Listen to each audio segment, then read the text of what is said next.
Hey everyone, welcome to episode 4 of Maker's Mic, a music makers podcast presented by LR Bags. Firefly.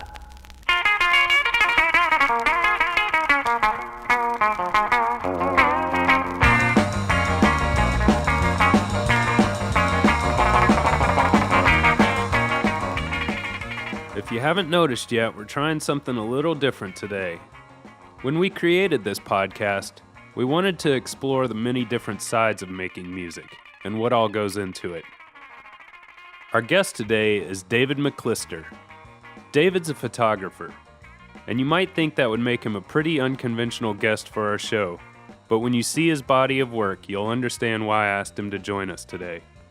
Much like Jim Marshall's photo of Johnny Cash flipping his middle finger at San Quentin, and Don Hunstein's photo of Bob Dylan freewheeling down a snow-covered street, or Bob Gruen's portrait of John Lennon, with his sleeveless New York City shirt, round lens sunglasses, standing on top of his apartment building in New York City with his arms crossed.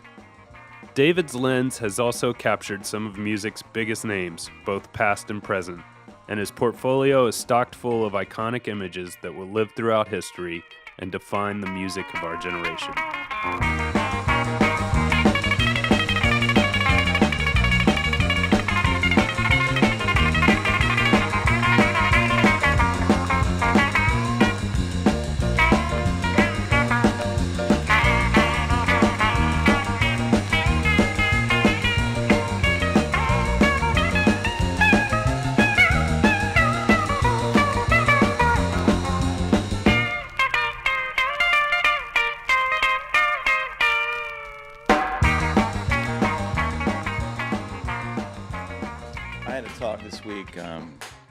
I was photographing the descendants of the original Carter family that were working on a record. Oh, yeah.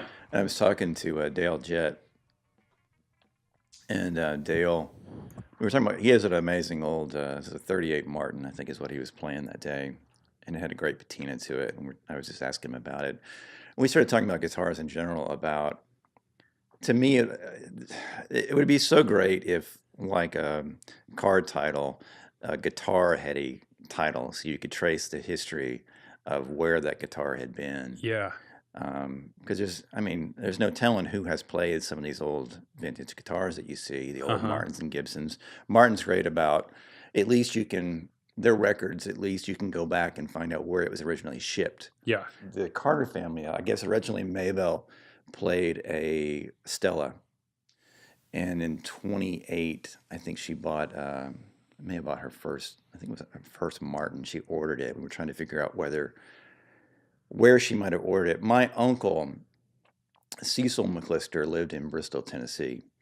He was friends with AP. And when Pierre came in to do those initial recordings, he did them at my uncle's business, music store in Bristol. Oh, cool. So he's the one that called AP and said, you need to come down here and do some recordings. So it was kind of that's crazy to ultimately become friends with John Carter Cash and then be working on projects like this, the Carter Family Project. Yeah. How it came generations later, kind of full circle. Full circle. Wow. But we were trying to figure out if maybe Mother Maybelle had ordered that guitar from my uncle and had it shipped to that store in Bristol.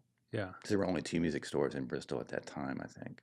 There should be a way to trace the lineage of guitar and whose hands it's gone. It would be so through. great, because you think about people like Hank Williams Sr., and I've talked to, like Holly Williams about this. I think there's only 2 guitars in existence that they know that Hank Sr. played, and I believe they have one, and Neil Young has one. But he had many other guitars in his career. It's just that, like most musicians at that time, they would just, if they needed a few bucks, they would pawn it.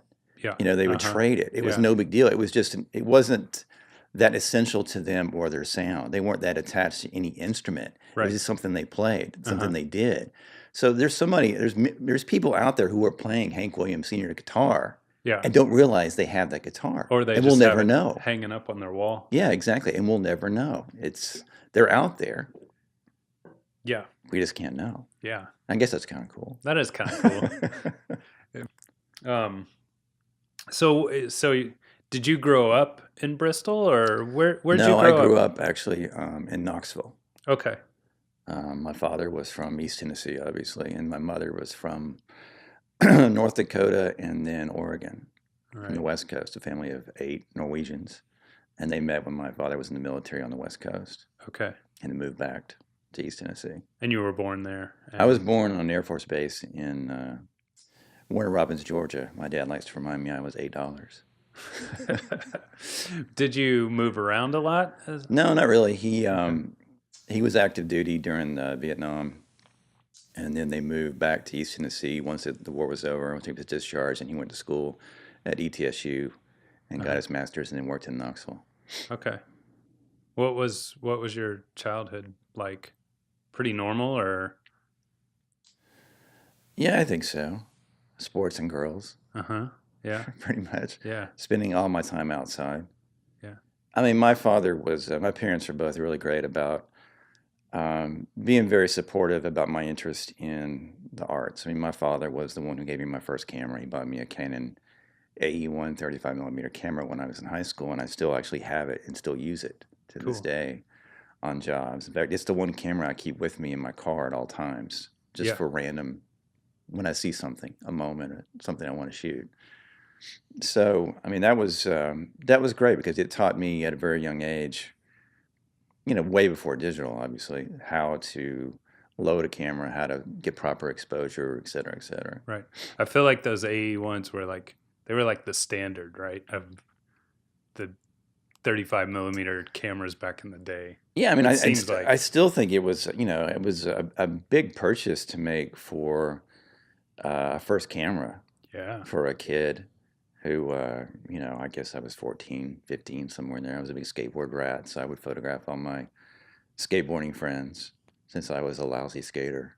How did you have a dark room at your high school, or? No, I didn't get into it that much. I didn't have access to a lab. I didn't have Okay, so you any. just take it to like a camera, Yeah, a I would photo just take it to store. the pro shop there in Knoxville and have it processed Hmm.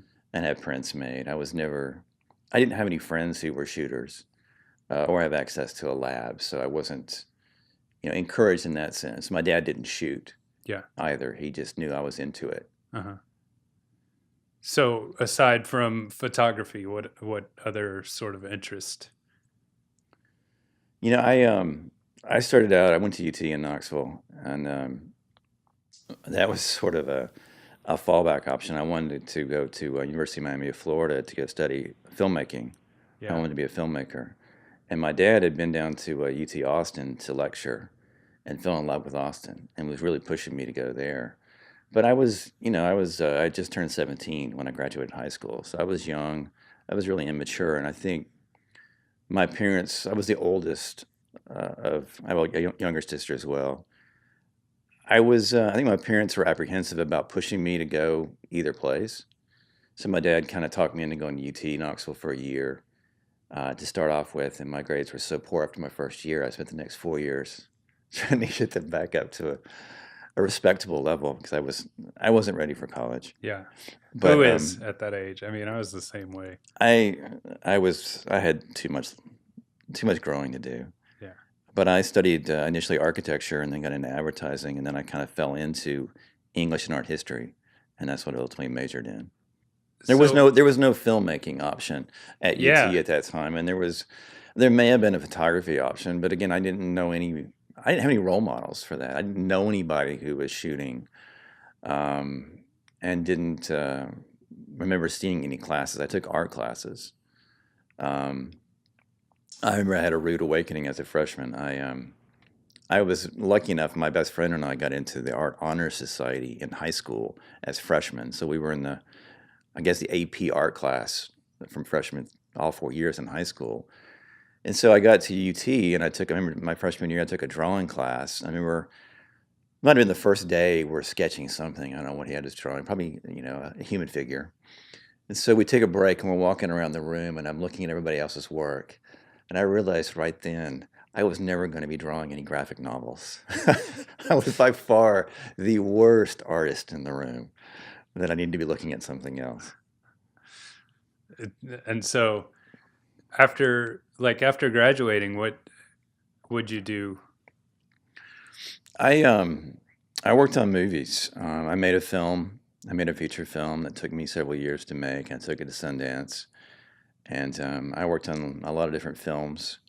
I mean, Here in Tennessee, or all over. I traveled. I tried to make connections to work in different places, and I tried. My goal was to work in a different department on every film that I worked on. So I was trying to get a handle. Essentially, my film school. I wanted to learn what everyone's role was on the set. So I would work in, the art department. I'd work in the production office. I'd work as a PA. I'd work in the transportation department. I worked at everything. yeah, And it was my film school. Between doing that and making the film itself, and then going out to Sundance to try to promote it, it was a great learning process. yeah. What was that experience like? It was great. I think, again, it's one of those kind of things. When you're young, you really think that lightning strikes twice. You don't realize when you get a great break when you're young, just how lucky you are. Yeah, It takes a little bit of living in perspective to kind of realize, hey, this is a great opportunity. I need to take advantage of this. And I think it helped me eventually with photography in that when I started shooting stills, I understood opportunity when I would get one, and I took full advantage of that, that I didn't recognize when I was, 22, 23 years old. Sure. And at Park City, Yeah, trying to not only promote that particular film, but also try to get other films, other scripts that I was working on possibly developed. But yeah, it was great. Was it successful or? No. Okay. No, I think, the irony of it is, of course, the best sequences of that particular film that I made are the music sequences, which led me to directing music videos. Yeah. The acting is not great. The directing is probably not very great, and it was. Just to get a film into Sundance. Yeah, but it was a different time. It was right before digital. Yeah. It was right before you were able to edit on Yeah. Final Cut Pro and shoot your film on Would you shoot digital. it on I 16? shot it on virtually every camera I could get my hands on. Super 8, 16, which was great. I mean, I learned how to shoot an Aton LTR, XTR, the Arri 16BL, the Arri S, the Arri M, Yeah. all the early documentary 60mm cameras. I learned how to load and shoot those films without any kind of help. I had to look at manuals. It's not easy. No. I went to film school wasn't. in the late 90s, And those cameras are extremely heavy. yeah. And I didn't They have... And if you mess up your roll of film, it costs so much money to get like 16mm to get developed. Well, that was it. And I didn't have a monitor. Yeah. Yeah. So I can't see, if I'm trusting, I was actually in the film as well. I wrote, directed, produced it, and actually was in the film. So I had other people I would set up the shot. I would light the shot. I would set it up, and then I would have to have someone run the camera who was not a camera operator. Right. They were friends. Yeah. Who worked at, locals, who were willing to come out and work with helping me, you out. help me for a few hours because they thought it was kind of interesting, kind of fun. Man, that sounds like so much to take on. Yeah, it was kind of How'd crazy. you survive? It was kind of crazy, wasn't it? Yeah. There's a certain ignorance is bliss, I guess. What kind of music did you listen to growing up? I was really into the skateboard scene, so I was really into punk rock, new wave, and then I had some friends who were later on into obviously classic rock, Deadheads, Yeah. That kind of thing. So I got into that a little bit later on. It's funny that when I did my film, it was about a guy and about his relationship with his father. So I thought, well, I'll raid my dad's library, his vinyl library. And this is the first time that I'd ever looked at his vinyl collection. And my dad had this amazing collection of just great stuff. I mean, Dylan and other stuff. And it gave me a whole different take on my dad. I think I was early, like 22 at that point, and I was like, wow, man, my dad's kind of cool. Yeah. I had no Yeah. idea, and ended up using his record collection for my soundtrack, Oh, cool. which I didn't have permission for, which was another learning lesson for my film. Getting rights to Yeah. music was a major hurdle. Yeah. Even just for show, even just to get the rights, just for exhibition only. Yeah. And so, Dave has told me that you have quite the vinyl collection yourself now. I have, yeah. It's gotten a little out of control. That's awesome though.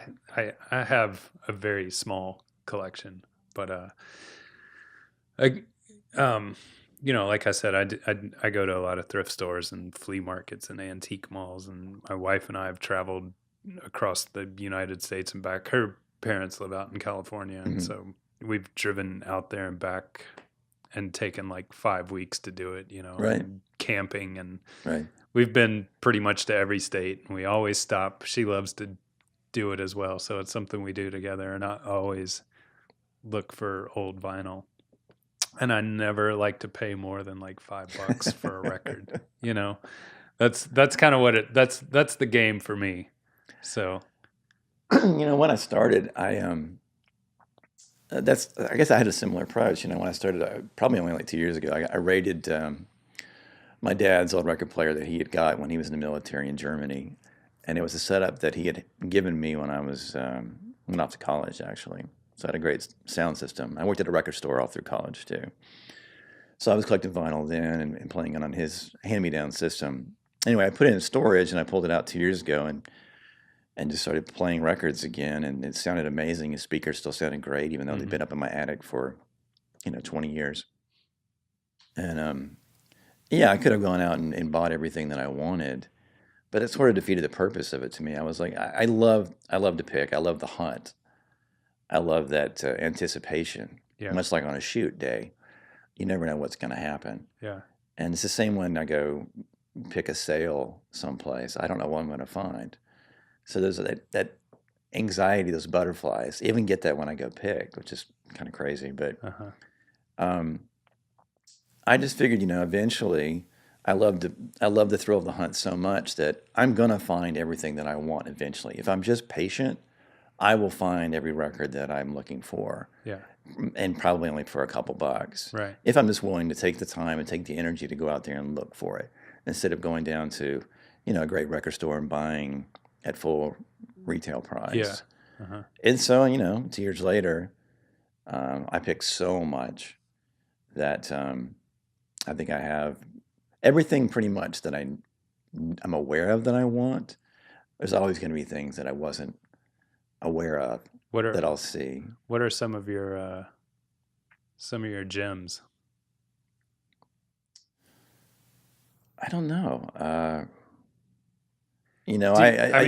Jazz is really, really hard to find here. Yeah. In Tennessee. When I travel, I can find blues here, but jazz is really hard to find here. So when I travel, I tend to try to look for that. Well, I look for it here, but I try to look really intensely for that.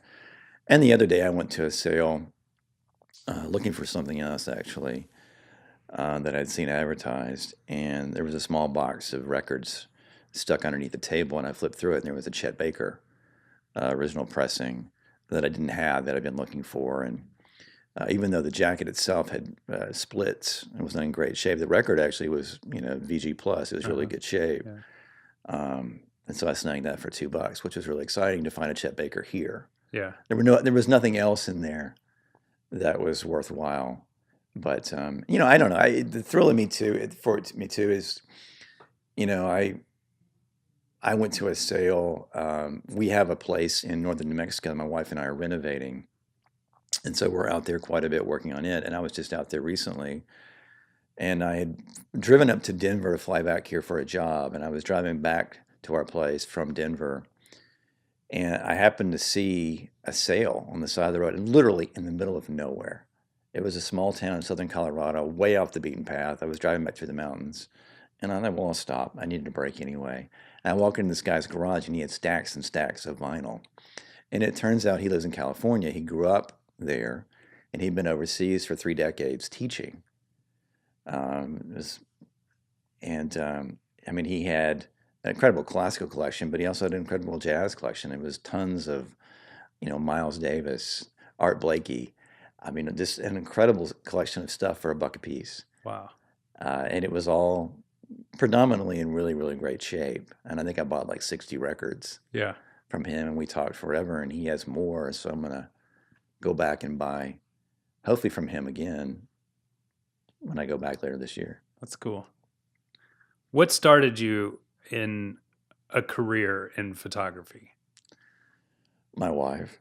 Yeah. I was still doing film production. I'll backtrack for a second. I was still doing film production, and I had a couple of jobs lined up in LA. And I was visiting friends here in December, and the jobs were supposed to start in January. They both fell through on the same day. So I didn't have any jobs lined up. What year is this? 1998. Okay. That's the year I moved here. I think it was. So I had a friend of a friend needed a roommate. And so I thought, well, Nashville's kind of cool. I have a lot of friends who have moved here after graduating. And why don't I give Nashville this, see what this is like, and give it 6 months to a year. And if I still want to go to Los Angeles, I'll do that. And so a friend of a friend also knew about a job opening at Warner Brothers. So I got the interview. I had 0 experience in the PR arts development department with an English art history degree. But I guess I had a very passionate interview. I got the job. And then 2 weeks later, I met my future wife. And a year later, I left to pursue directing full time. And I was directing a few music videos here and there and had a little bit of success with that. But my wife was the one who kind of encouraged me. She's like, why don't you pick up a still camera and try that? There were a lot of artists that I knew that couldn't afford music videos. You couldn't go shoot it on a 5D at that point. Yeah, you had right. to shoot on film. Right. You had to shoot Super 8 or 16 at that point. So there's a lot of artists who simply just couldn't afford $10,000 or $7,500 to do a low budget video. Yeah. And so I said, okay, well, that's interesting. I'll try it. And we bought an old Mamiya RB camera, which I still have a version of it. We call it the Beast because it's so heavy. Yeah. And I started approaching a few artists that I was friends with and said, let's go do tests. And they turned out really well. And I fell in love with it immediately. I loved the spontaneity of it. I loved it. As I said, I have so many ideas. I loved being able to work directly with an artist and just try things. Yeah. Because when you were on a film or a music video, you have a shot list. And I mean, there is some flexibility there, but not a lot. Yeah. You really have to, you have a game plan. You have to pretty much stick with it. Yep. You have a schedule. Exactly. I mean, otherwise there are going to be holes in your film, Yeah. in your little short music video. Whereas with stills, I mean, you really have that freedom to just, whether it's, an idea, whether it's the light, whether it's the location, whether it's hair and makeup, wardrobe, a prop, whatever, bam, you can just go. You can just go pursue it and follow it. And that could be the shot. That could be the moment that you're wanting to capture, that side of that artist that you've drawn out. And I just immediately, I got it. I fell in love with it. And I started studying photography even more passionately than I had before. And, it was shortly thereafter that I got to shoot Ryan Adams' Heartbreaker record. Yeah. And that was actually my first paying gig that I ever had. And it was the same kind of thing. Ryan and I just immediately just clicked. Did you kind of get that job based on this work you had done, just sort of the test with these artists that you had known? Sort of, but it was more, my wife is a great, amazing photographer and graphic designer, and she had a relationship with his manager. And he had approached her about designing the package.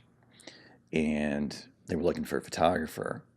And then she suggested me to Frank Collari, who was Ryan's manager at that time, who's since passed away. But Frank was amazing. And he's like, all right, sure. I showed him some things that I had shot. He's like, all right. And he trusted my wife completely. Yeah. And Gina was there for the shoot. And it turned out, really great. And the package is awesome. And obviously the record is phenomenal. And the record's so phenomenal. it sort of helped I was a huge Whiskey Town fan, so it was really Yeah. exciting to actually get to meet Ryan and become friends with him and work with him. Because I had so much fun on that shoot.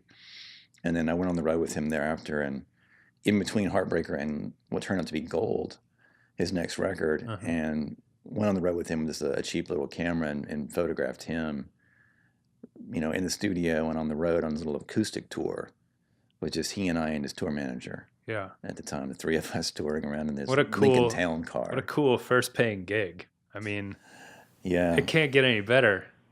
I know. It was. I was a little spoiled. Yeah, yeah. I was like, wow, is this going to be like this every time?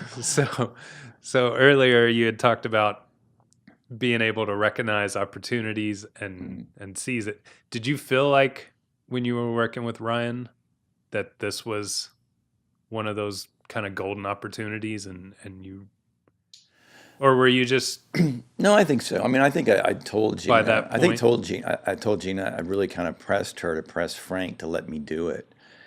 But I don't know that I didn't look at it as a golden opportunity to establish myself as a photographer and to move down that path. I think I did it more as just a fan because I loved Whiskey Town and I wanted to work with him. I thought, well, that could be a lot of fun to work with Ryan.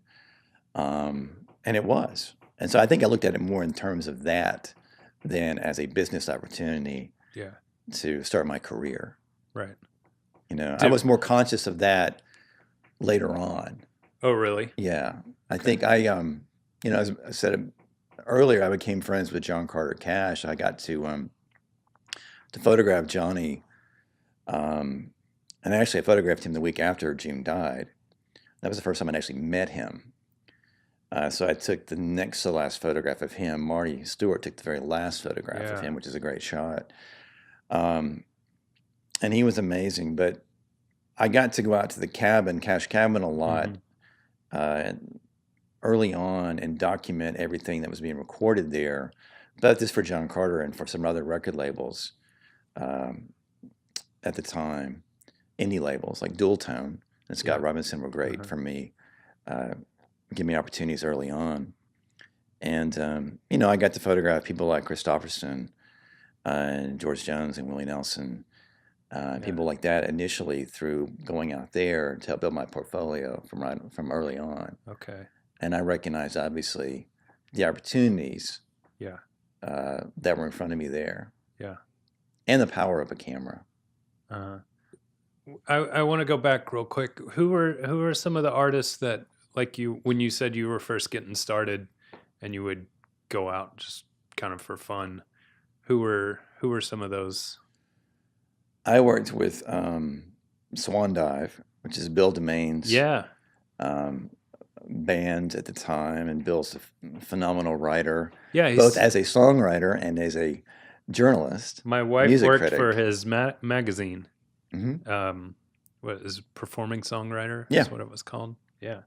I met Bill once. Bill and Molly were the duo for Swan Dive, so I shot photos for them and had a great time because they were both and are so creative. So they really were just willing to push it and do crazy stuff. Yeah. And then Joe Mark's brother, which was Joe Pisapia and Mark. He's a good friend of ours. And Hags. Yeah. Great guys, great band, phenomenal live band. So I got to do photos with those guys. So it was artists like that I had become friends with, Bill and Hags and Joe and Mark, and just kind of approached them and said, hey, I know I don't have anything to show you, but do you mind spending an afternoon? Let's go shoot some photos. And if there's anything that you can use, I'm more than happy to use them. And so we got some great shots. So it was local bands like that. Now, they weren't country.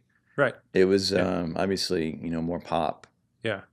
And so from there to Ryan Adams to Johnny Cash and Chris Christopherson and Willie Nelson and Dolly Parton and Loretta Lynn and Rodney Crowell, Emmylou Harris, Brittany. I mean, the list goes on and on. Been very fortunate. Been very lucky. Yeah, that's awesome. How who have been some of your favorites? I You don't have to answer that if you don't want to. I don't. Well, I think you don't need to single anybody out. But what are some of your more enjoyable experiences? I mean, I don't think we were rolling tape when you were talking about John Prine and that. yeah, that was But just stories. so much fun. Some good stories like that. I think I become so focused. I get tunnel vision during shoots. I go to shoots much like what I talked about when I go to a pick or something. I have butterflies. I have anxiety before every shoot, before I pick up the camera. And then once I pick up the camera and start actually talking to the artist and working, does completely go away. I get completely comfortable and in the zone. And I really forget about everything around me. I don't know. It's just me and the artist directly. I completely block out everything else around me. I'm just oblivious to everything else, but the artist and I and what we're trying to accomplish. And I'm thinking ahead. I'm thinking about what's going on, what we're talking about, what I want to do. I'm observing all of that as it's happening, and being ready for that moment, that magic moment that you're always looking for in a session. But because of that, because I get into this zone, it's very rare that I realize the significance of who I'm shooting or even the moment when it happens. I can't relish the moment, even though I might even recognize it in a flash, like that was a special shot. Mm-hmm. I'm still thinking about what's the next shot and what's the next setup. Yeah. How much time do I have with this artist? What else can I do before I lose them? There's been a couple times where I have been cognizant of it in the moment. I remember I photographed Eric Clapton and J.J. Cale, and this is fairly early on in my career. And I'm standing out on this road, and we're still shooting just film. I hadn't made the conversion yet to digital, that some photographers had at that point. And so I'm standing there with Eric Clapton, and we're looking at Polaroids, and we're actually bending the Polaroid to the exact frame that album cover would be. And Clapton is, looking over my shoulder at the Polaroid. And it was one of those moments where I'm like, oh crap, this is Eric Clapton. Yeah. Oh my God. I'm like standing here looking at Polaroids. We're discussing composition with Eric Clapton. And J.J. Cale's right over there waiting in the truck for me to come back over and just, reconfigure the shot or change the lighting or whatever. And I started thinking about not only that, about, even all of the Clapton and his body of work and everything that he had done in his career, but I'm also thinking about, God, I'm this close to the Beatles. I'm this close to, some of the other one step closer, Jimi Hendrix and all these other people that I'm such a huge fan of that I'll never get a chance to meet. Yeah. And so I was thinking about that in that moment, and that was really, really cool. And that's one of the very few times that I recognized I stepped outside of the moment for a second and kind of savored it before I had to step back in and get back to put work. the hat back on and say, okay, for just a brief second. And then another time I've worked with Loretta Lynn a lot in the last few years, doing all of her photography, I guess, and her music videos. And I really, Loretta's amazing, and what a phenomenal songwriter. But I think the one thing that I really love about her the most is there's no facade. There's no, what you see is what you get. There's no, when you're talking to her and you ask her a question, you are getting Loretta. She's going to answer you completely honestly. Mm-hmm. There is no, there's no wall between the two of you. There's always a wall, because I think every artist has to protect themselves to a degree. But she doesn't have any of that. I remember we had a break in like music videos. You normally don't have a break to have any kind of conversations with an artist, but with Loretta, she was 83, I guess, last year, and it was a long day. And she wears those heavy gowns. And so we were giving her a few minutes to kind of take a break before we were asking her to do another setup. And it's just her and I backstage, nobody around us, just her and I hanging out talking. And I could literally just start talking to her about anything. And I was asking her about,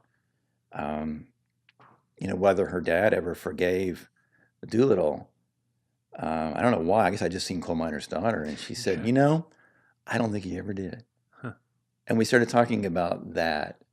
And many times, other times when I worked with her, I've talked to her about things like Patsy Cline because they were such good friends. And I'm such a huge Patsy Cline fan. To be able to hear those stories firsthand is just incredible. And then, I think I always try to have, when I'm getting a chance to work with someone like that or with Dolly or Emmy, whomever, I always try to I'm always curious, like a journalist, more so of questions that I want to ask them. And I'll ask, I work with Dolly a lot. I'll ask her about like, what was Warhol like? Things like that. Or I've asked her about like her very first guitar. And we talked about that. She had a Martin that she lost in a fire. So, I mean, I think there's moments like that too, where you realize, I'm how lucky I am to be able to hang out and just ask these, artists. Christopherson is, incredibly kind of quiet. He doesn't make conversation, and it's not to say he's not friendly. He just doesn't make conversation. And so we were doing pictures, and he's very quiet. And I was curious about his movie career. And my dad, being a huge movie buff, my father was a huge Sam Peckinpah fan. Mm-hmm. And so I just, I remember Christopherson had worked with Peckinpah a lot back in the early 70s. And I was like, so tell me about Peckinpah. I had a very specific question about one of the films. And he started telling me these crazy stories about Peckinpah.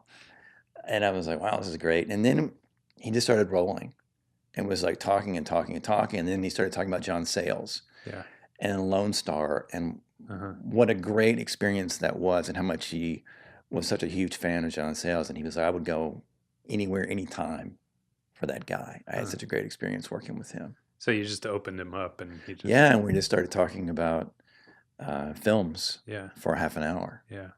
And I said very little. Just listened, basically, as we were taking pictures. Yeah. So that was pretty amazing. It's cool. I know you've also probably, you get those moments sometimes with artists where, especially working with musicians, all of a sudden they might pick up a guitar and just start playing, and you're not recording, or you're not, and you basically get this intimate, private concert all to yourself. And that's, you've had those experiences, right? We had that with Jerry Lee Lewis. I photographed Jerry Lee Lewis, the Killer, a few times here in the last few years, and I was down in his place, just south of Memphis, and I had a couple setups pre-lit for him. So we did the first one, we did some portraits, and those turned out great. And then I wanted him to come to the piano, and I had this idea. I wanted to stand right above him with his hands on the keys and shoot directly down. I wanted just his hands. I wanted Jerry Lee, I've seen the shot, the Killer's hands.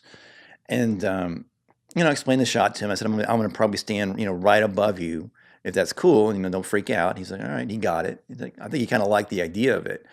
It's something he hadn't done before. And so I did it. And of course, like any musician, his hands are on the keys. So I didn't ask him to play, but he can't help himself. He's one of the greatest piano players. Did you kind of know that once his hands got up there, he'd probably start? I had hoped, but I wasn't. You weren't going to push him. I wasn't going to push him because I knew obviously. that I had a limited amount of time with him, and I didn't want to end the session. I wanted to at least get that shot of his hands on the keys. And of course, he did it, and then he started noodling. He started playing a little bit. And then that noodling sort of led into a song. And he started playing a song, and he started singing. And so, I'm very aware of the moment, but I know also that probably when the song is over, the photo session is over. So I've got to get everything that I have in mind for this setup right here. So I'm communicating with David, my assistant. And so we're just pointing, and he's following me. And so we're changing the light. Once I get that shot, I'm moving around and getting different angles of him playing in that environment. And we're trying to relight as he plays. He stays in the moment and he plays. And of course, he finishes the song, and that's it. The session's over. And his longtime assistant, who'd been with him forever, after he left the room, was freaked out. He said, Jerry Lee doesn't play for anybody unless there's money involved. He doesn't play for free. And so we got a free performance. Why do you think photography plays such a big role nowadays in a musician's I don't know, package or their branding. Well, I think it's interesting. If you go back and look at certain artists like Dylan or the Stones, who have always been extremely aware of the power of the image, whether it's a still photo image or whether it's documentary films, which the Stones have been pretty consistent with doing documentary films throughout their career, and Dylan been pretty open to it too. Yeah. How much that played into, their careers. They got it, and they didn't consider it selling out by any means, but they understood the power of what an image could do. It was just an additional art form. It was an extension, yeah. I think it's great to work with artists who understand that and embrace it too. Embracing it's the key part. And I don't know that all contemporary artists, many do, but I don't know that all of them get that. They know it's a necessary evil to them as part of the process, but I don't know they understand how important it could be or how significant it could be in taking their whole sound, their artistry to a different place, perhaps, maybe. That's how important it is to be as part of their process, to embrace it. Because certainly those artists like, Dylan and the Stones always have. Yeah. A great photograph has that power. I mean, I try to explain it to people when I'm doing and I'll communicate this to artists too before a session sometimes is, this isn't, this is a two-way street. We have to work together on this. This isn't just you showing up and me doing all the work. To get a great photo, we need to be working together on this. This is a collaboration. I want your input. I want us to work together on this.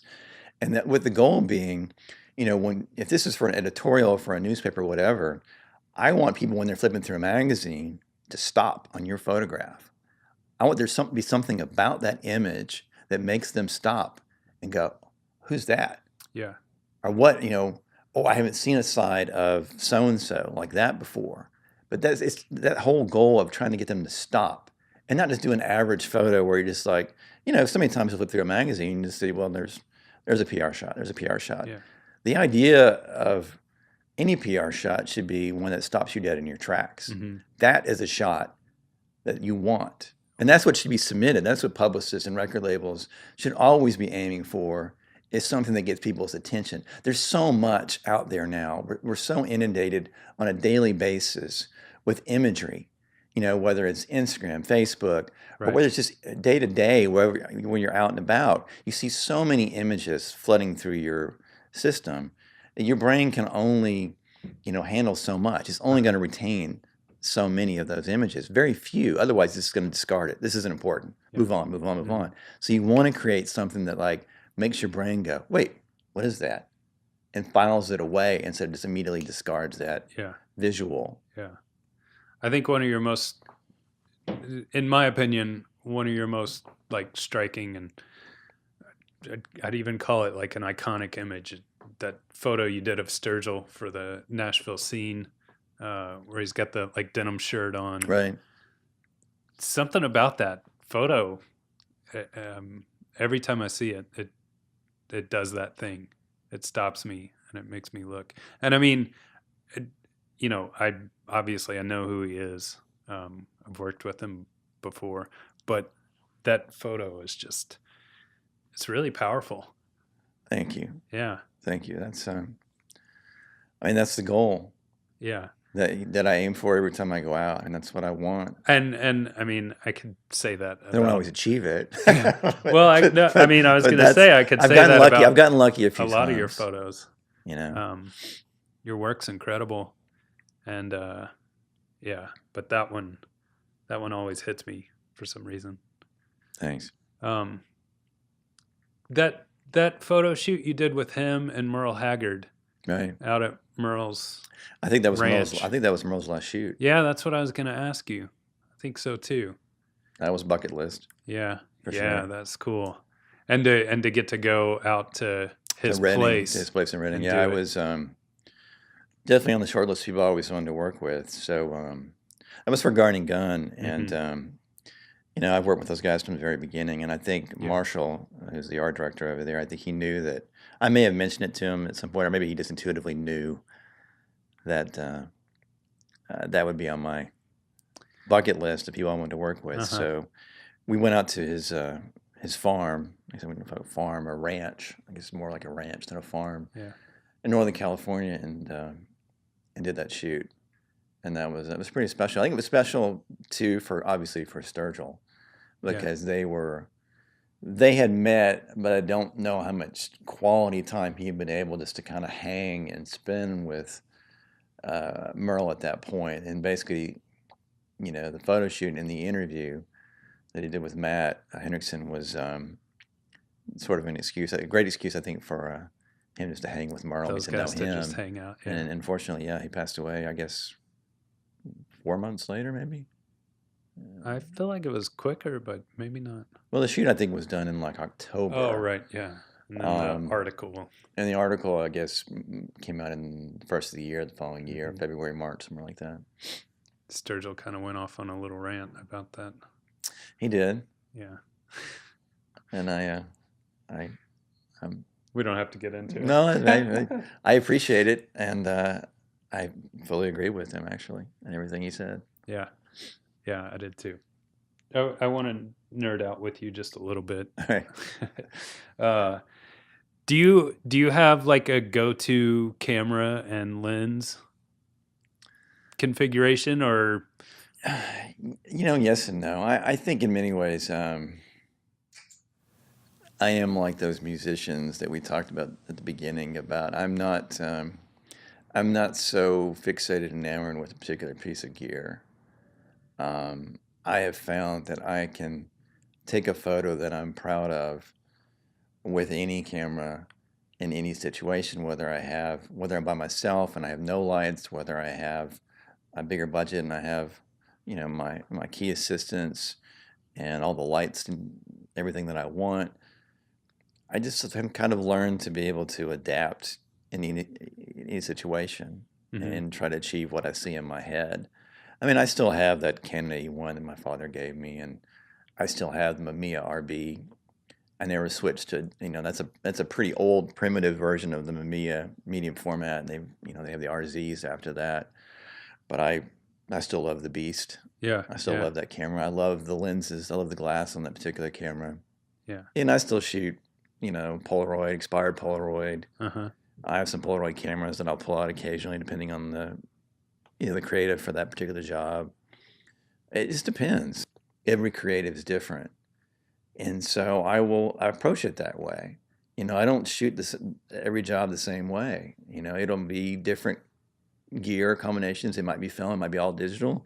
If it's film, it might be different film stocks. It might be some Polaroid. It just depends. Okay. What would you say your ratio is of digital to film? It depends on the job.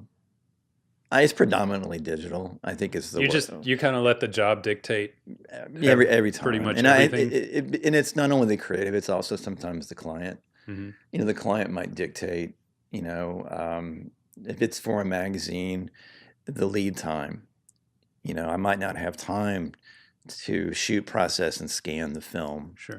I might still shoot it anyway, just for myself, and I do that a lot. And then it'll show up, on my Instagram a year later after the shoot. Yeah. But I'll do it. It really depends on the creative. I wanted to ask you about your place in New Mexico. So it's in El Rito, right? Yeah. Very much. Have you relocated to New Mexico, or you still live here? Nashville's still my base. Okay.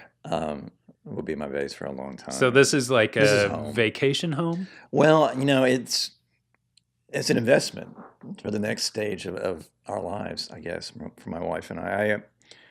It's one of those kind of things where we weren't thinking about it. We were vacationing during Christmas in Taos and Abiquiu. And every day we'd go out and explore with our cameras, take pictures, and just explore. And this is the last day we were out there. It was like December 27th. And, we took a turn on this road that we hadn't gone down before, and we're towards the end of this road. And I stopped because I saw this amazing old storefront that looked exactly like an old WPA photo or an old, Walker Evans photo from the 40s or 30s. And I was like, oh, God, I got to stop and get a photo of that. That's amazing. And I pulled out I think I had my Leica at the time, and so I pulled it out to take some photos of it. And I noticed it was for sale, and so I went in to get a closer look and look inside. The store had been closed for probably about a few years, and I was like, "Well, it's for sale. That's kind of cool." So I went back and got in the car because Gina was waiting on me, and I said, "No, that's for sale." I said, "Did you get the number?" And I said, "No." So I hopped out and I went back because I'd only shot film. I hadn't shot it on my phone, Mm-hmm. and I took a quick photo of the contact information on my phone. So Gina called and started talking to the owner and said we were interested in it. And we had gone up the road and we came back through town to give it another look. And then we noticed that there was another building on the other side of the road that was an old garage that was a little bit, not quite as massive a project as the old general store. And I think Gina was still talking to him on the phone and was like, "Hey, by chance, do you also own this garage?" And he said, "Actually, yeah, it's for sale as well." And so we made arrangements for him to meet us the next day. We met him, we looked at the garage. It's an old Adobe building, 100 plus years old, that has been in his family forever. They closed it down in 2011 when he and his wife retired and moved to Albuquerque to be with their children and grandchildren, which didn't have any interest in running the family business. And we looked at it and we were this is kind of cool. We thought about it, and then we kept talking about it, and we started doing some research on what it would cost to potentially renovate it into an artist residency. And then we came back in April and bought it.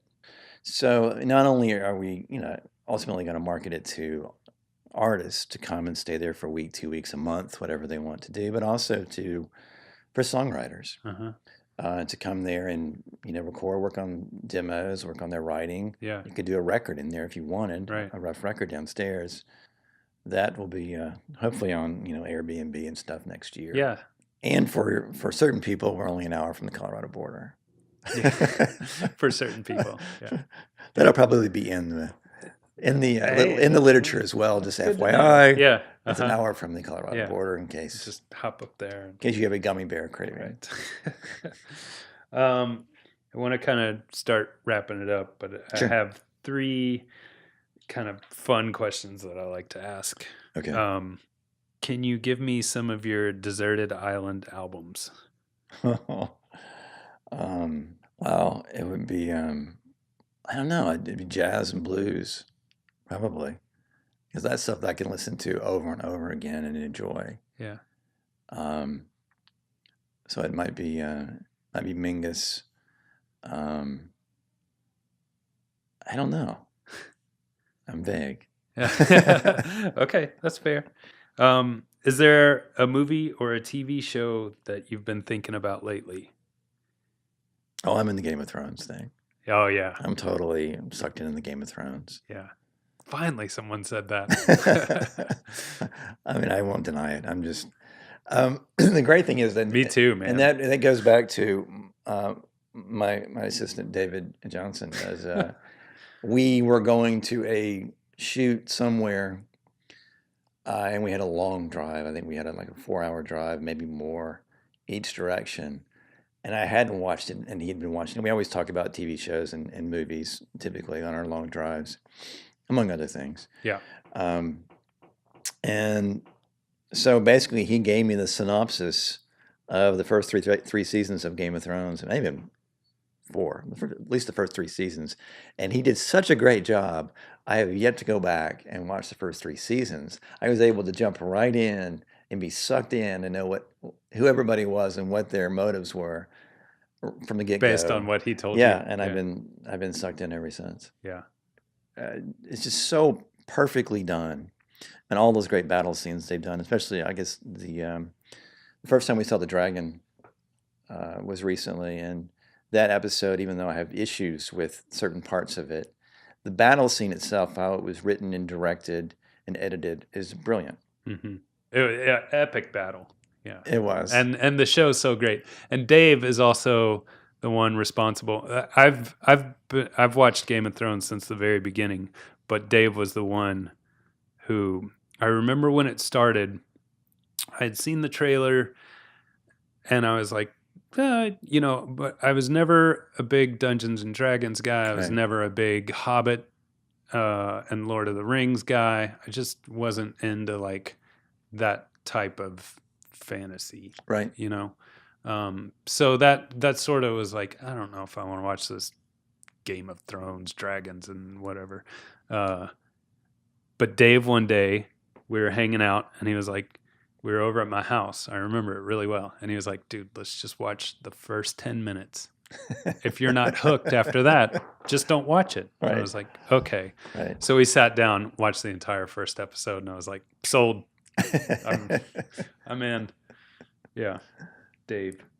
Can you tell me an album or a band that you listen to that might surprise people? Oh, that's a good one. What do I want to admit? Yeah, exactly. Maybe Pink Floyd. I think I'm, and maybe that would be surprising. I don't know. I'm a huge Pink Floyd fan. Yeah. And I always have been. I just think so many of those records to me are just brilliant. I never get tired of them. I love them too. And I just, I never get tired of it. I can listen to those whenever I need if I'm on the road by myself, traveling long distances as I do, whether it's for work or certainly to go pick records. Yeah. What did David call it? He said that I treat the world like my neighborhood. It's not unusual for me to get in the car and drive 3, 4, 5 hours to look at records. I don't mind doing it. If I get to the point too where I'm tired, I will put on, I'll put on Dark Side of the Moon. I'll put on Wish You Were Here. Mm-hmm. And I never get tired of those records. Cool. I think that wraps it up, man. All right. Hopefully there's something you can use. Yeah, I think so. Thanks so much, David. I really appreciate it. Thanks for having me. I appreciate it. Yeah.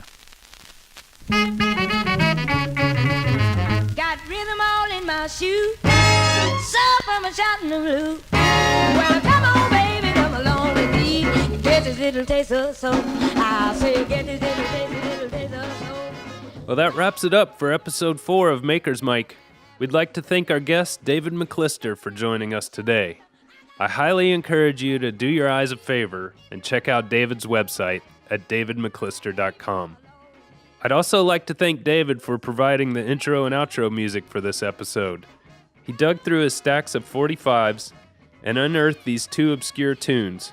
The intro is titled Firefly by Travis Womack, and the outro is called A Little Taste of Soul by Sugarpie Desanto. Thanks again for joining us. Please subscribe and share, and we'll see you next time.